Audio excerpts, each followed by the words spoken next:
পুরো একটি টুর্নামেন্ট তথা কোপা আমেরিকা প্রায় শেষের পথে এবং আর্জেন্টিনাও ইতিমধ্যে ফাইনালে উত্তীর্ণ হয়েছে। আজ সেমিফাইনালে তারা কানাডাকে 2-0 করে পরাজিত করে প্রথম দল হিসেবে 2024 কোপা আমেরিকার ফাইনালে উঠেছে।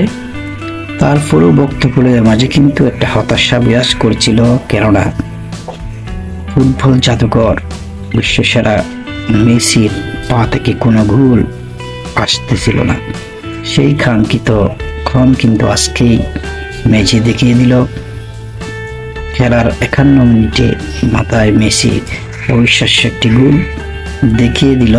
মেসি পরাবার নয়, পুরো টুর্নামেন্ট জুড়ে কিন্তু মেসি ভালোই খেলছিল, কিন্তু সেই গোলটি কাঙ্ক্ষিত সেই গোলটি পাচ্ছিল না। আজকে সেটি হয়ে গেল। আমার মনে হয় ফাইনালে মেসি আরো ভালো কিছু উপহার দিবে এবং দলকে ট্রফি জিততে সহায়তা করবে। মেসির জন্য এবং আর্জেন্টিনার জন্য শুভকামনা থাকলো।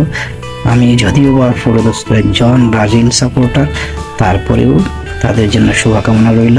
তারপরেও আর্জেন্টিনা দলের জন্য শুভকামনা জানালাম, কেননা তারা ইতিমধ্যে অনেক ভালো করে উপহার দিচ্ছে এবং বিগত প্রায় 8-10 বছর যাবৎ তারা এভাবে প্রতিটা টুর্নামেন্টে ভালো করে আসতেছে। আমার মনে হয় ব্রাজিল বলেন যে কোনো দলের জন্য আর্জেন্টিনা একটি অন্যতম অনুসরণীয় দল হয়ে থাকবে, কেননা তারা যে কনসিস্টেন্সি বজায় রাখছে সেটা অন্য দলগুলোর জন্য একটা শিক্ষণীয় বটে। সাথে ব্রাজিল ও আর্জেন্টিনা থেকে এই শিক্ষাটা নিয়ে সামনে তারাও ভালো কিছু উপহার দেবে বলে আমি বিশ্বাস করি। সেই সাথে শুভকামনা থাকলো আর্জেন্টিনা এবং মেসির জন্য।